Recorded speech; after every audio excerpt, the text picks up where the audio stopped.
Muslim woman. And each day that goes by, the harder we try in gratitude to Allah. Chosen as part of the best of mankind, we spread the word of Islam.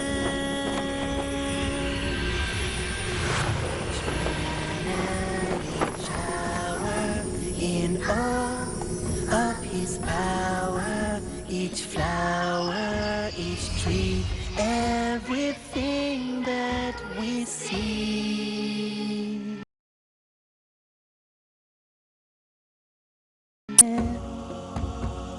Spread the word of Islam. Bismillah ar-Rahman ar-Rahim. In the name of Allah, the most gracious, most merciful, I greet you all, my dear viewers, in our Islamic way. Assalamu alaikum wa rahmatullahi wa barakatuh. May Allah's peace, mercy, and blessings be with you all. We all know that Allah has created man in the best of shape and in the best of form. And because of this, the Quran reads, وَلَقَدْ كَرَّمْنَا بَنِي آدَمَ. Verily, we have honored the children of Adam. So we are an honored creation of Allah. We are the best creation of Allah on the surface of this planet. And we have to honor that and act accordingly. At the same time, we are human beings with all the limitations of a human being, and we have to admit our own limitations. Our eyes can see certain light waves, but cannot see every electromagnetic wave. Our ears can hear certain sound waves, but cannot withstand other waves, and so on. And unless man admits clearly that all his powers are actually limited, the senses, the mental capacity, the physical capacity, all these are of a very limited nature. Unless man believes in that, he can be very arrogant, can be very conceited, can be very transgressive and very aggressive. And that's why Allah, all glory be to Him, in the Quran is constantly calling upon man to know his own limitations. So we read in the glorious Quran, Surah Al-Haqqah, chapter number 69, two verses, verse number 38 and 39, which read, فَلَا أُقْسِمُ بِمَا تُبْصِرُونَ وَمَا لَا تُبْصِرُونَ. So I do not even give an oath by whatsoever.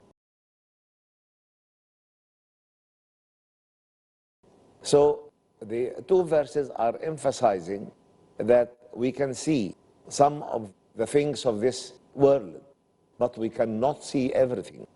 And that's why we have to believe in the domain of the unseen.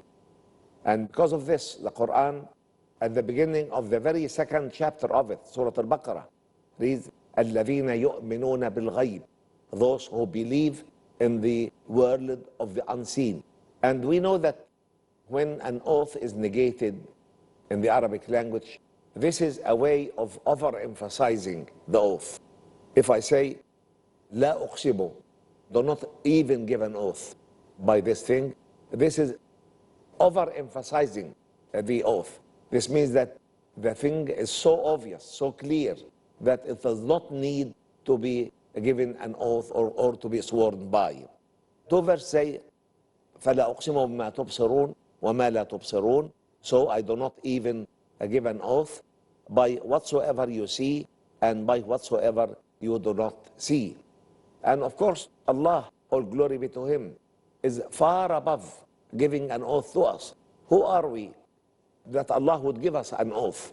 But when a Quranic verse comes in context of an oath, this is a way of directing our attention to the greatness of the matter by which the oath is given, and by the greatness of the answer of the oath.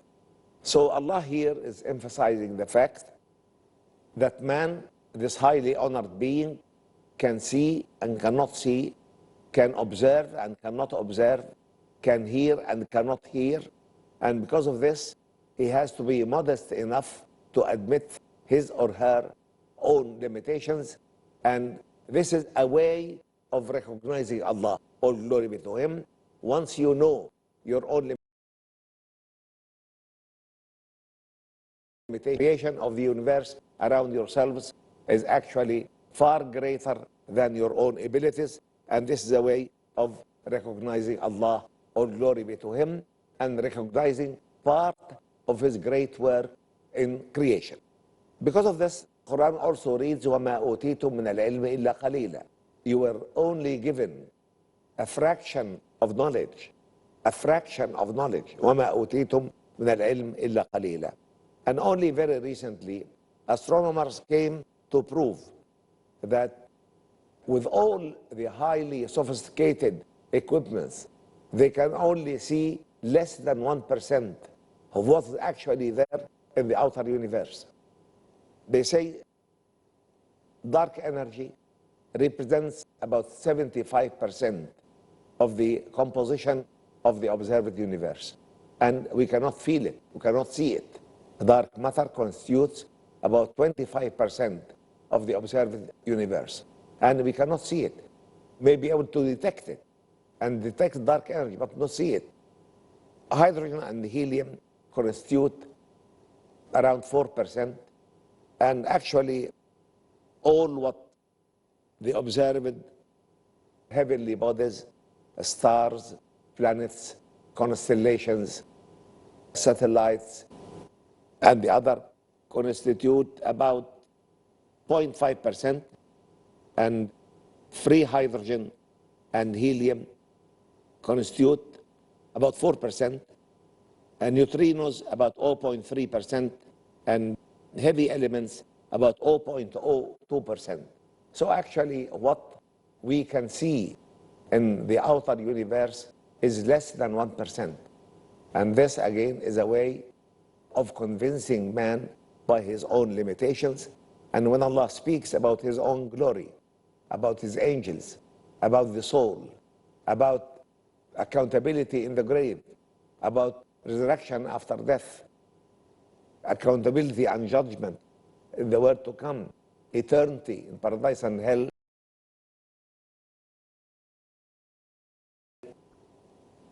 the Quran reads Surah Al-Nahl, verse number 78. Al-Nahl is a chapter number 16, the bees. The verse reads, وَاللَّهُ أَخْرَجَكُمْ مِنْ بُطُونِ أُمَّهَاتِكُمْ لَا تَعْلَمُونَ شَيْئًا وَجَعَلَ لَكُمُ السَّمْعَ وَالْأَبْصَارَ وَالْأَفْئِدَةَ لَعَلَّكُمْ تَشْكُرُونَ. And He, meaning Allah, all glory be to Him, is the one who has brought you out from the wombs of your mothers, knowing nothing. And He, all glory be to Him, gave you the faculties of hearing, sight, inner hearts, or denoting intelligence and understanding, that you may be thankful to Allah.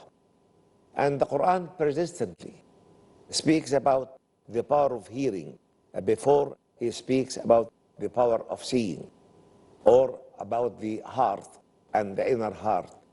And only very recently we came to realize the wisdom in this throughout the Quran, except for a few cases that may not be in this world. When we discovered that the centers of hearing in the brain are directly on top of the ears, are directly here. The center of seeing are located in the hind part, in the back part of the brain. Who would have known this more than 14 centuries ago other than Allah? All glory be to Him. Secondly, the very first of a human embryo is the power of hearing. The embryo can hear before the baby can see. Not only this, but a newly born can hear and cannot see. If you make a noise around a newly born baby, it will shake its head. But if you shake your hand in front of its eyes, it will never move. And it has been proved that sight can only be developed after 10 days to more than that in a newly born baby. So look at that precision. Despite the fact we have repeatedly mentioned in this program that the glorious Quran is not a book of medicine, not a book of astronomy, not a book of geology, not a book of botany or zoology. It is a divine guidance to man in areas that cannot be correctly addressed by man, such as the area of faith, the area of acts of worship, the area of the moral code, and the area of the code of transactions with others.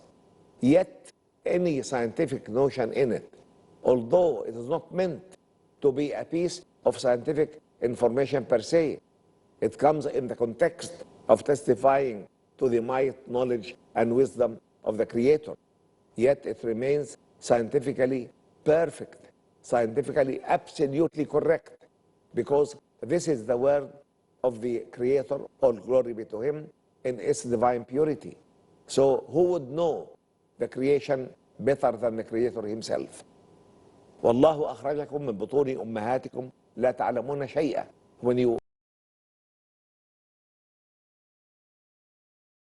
by these different faculties, Allah has bestowed upon you the power of hearing, the power of sight, and the power of having heart and an inner heart by which you can reason things rationally. And all this you have to be thankful to Allah for it. And this fact has been repeated in the Quran several times. So we read in Surah Al-Mu'minun, chapter number 23, verse number 78, وهو الذي أنشأ لكم السمع والأبصار والأفئدة قليلا ما تشكرون. Allah, all glory be to Him, is the one who has created for you the faculties of hearing and sight and heart and inner heart, intelligence and affections. Rarely humans give thanks to your Creator, to Allah. Alhamdulillah Rabbil Alameen. We will go to a short break, and I hope to see you after the break to continue this discussion we have just started. And until then, I leave you in peace. Wassalamu alaikum wa rahmatullahi wa barakatuh. Come back after this short break. Two very important verses in the glorious Quran. The first is verse number 15 in Surah Al-Ahqaf. This is the 46th chapter in the glorious Quran. And this verse reads, وَوَصَّيْنَا الْإِنسَانَ بِوَالِدَيْهِ إِحْسَانًا حملته أمه كرها ووضعته كرها وحمله وفصاله 30 شهرا. And we, meaning Allah, all glory be to Him, have enjoined on man kindness to his parents. Any good Muslim should be very kind and very grateful to his parents. In pain did his mother bear him, and in pain did she give him birth. The carrying of the child to his weaning is a period of 30 months. So the carrying in the womb and the period of weaning is in the limit of 30 months. And we read in Surah Luqman, chapter number 31, verse number 14, وَوَصَّيْنَا الْإِنسَانَ بِوَالِدَيْهِ حملته أمه وهنا على وهن وفصاله في عامين أن اشكر لي ولوالديك إلي المصير. And we, meaning Allah, all glory be to Him, have enjoined on man to be dutiful and grateful to his parents. His mother bore him in weakness and hardship upon weakness and hardship, and his weaning is in 2 years. Show gratitude to your Creator and to your parents. Truly, to me, meaning to Allah, is your final destination, indicating the accountability and judgment and eternity in life to come. Between these two verses, we find a great scientific miracle, which was not disclosed to man until probably reads وحمله وفصاله 30 شهرا. Between the period of bearing him in the womb of the mother and weaning him is 30 months. And in the second verse, it says وفصاله في عامين. This means his weaning period is in 2 lunar years. And if we use this equation, 2 lunar years means 24 lunar months. And the first verse speaks about both bearing him and weaning him is in 30 months. With a simple calculation, we can easily see that the least period of pregnancy, of gestation, is 6 months. And of course, the normal is 9 months. But the minimum period after which a newly born child can live after coming out from the womb of his mother is 6 months. If he came out before that, he cannot live. But until 9 months, he can stay in the mother's womb. And on the basis of this, you have to calculate the period of weaning. If he was born for 6 months, you have to breastfeed him for the rest of the 30 months, for 24 months, for 2 years. If he was born for 9 lunar months, then you have to wean him after 21st months. And medically, this has been proved to be the ideal case with a newly born baby. Then we come to another issue, which is extremely important, mentioned in the glorious Quran more than 14 centuries ago, and only discovered by later than that, which is the role of the heart in the human body.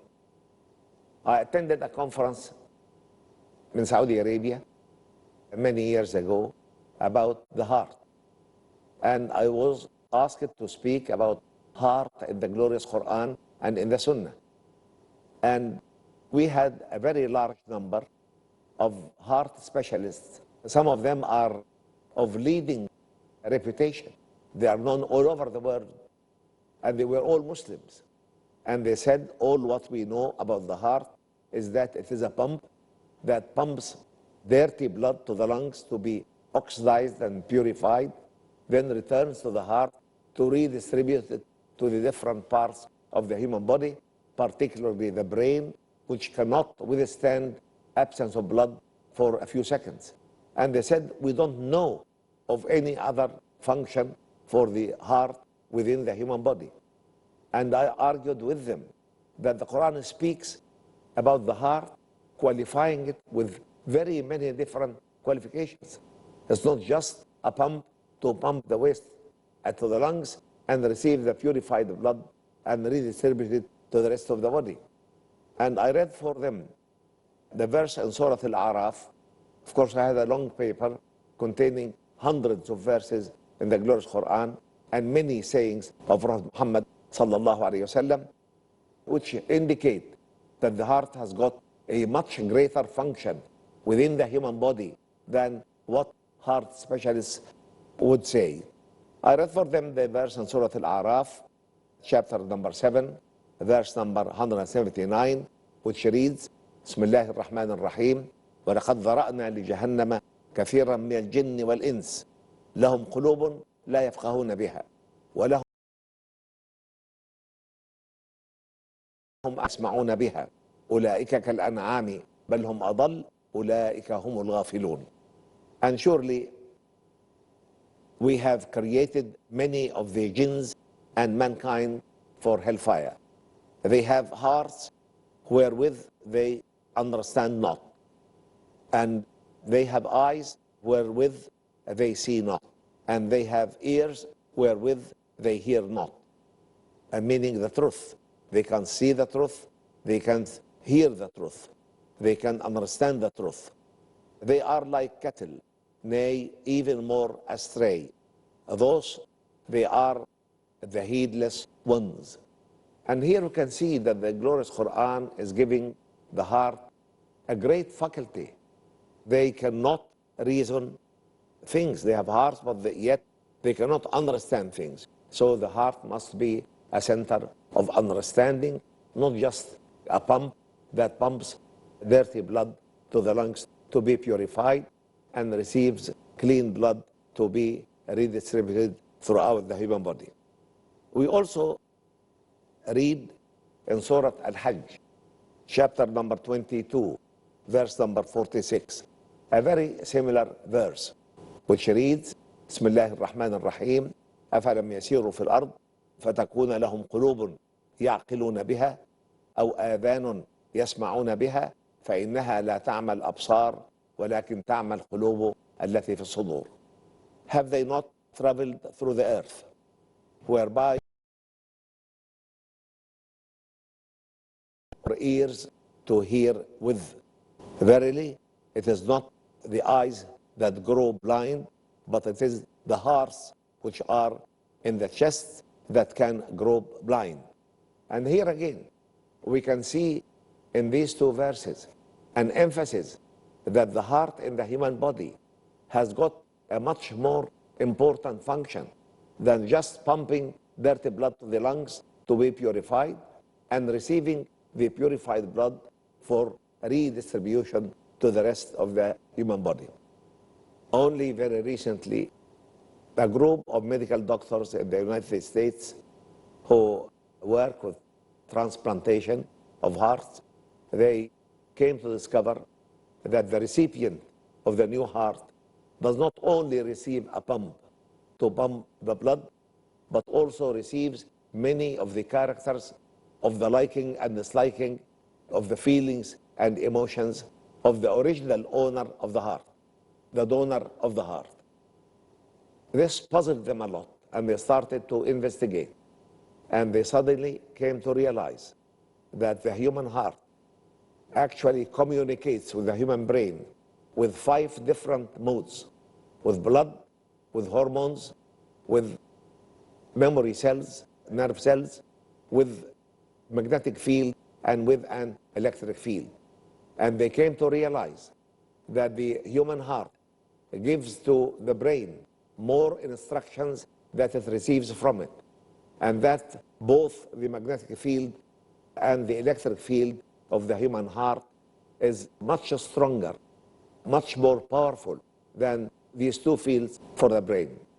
And they came to realize that the heart is a center of learning, a center of memory, a center of emotions and feelings, center of reasoning things and judging things. And this came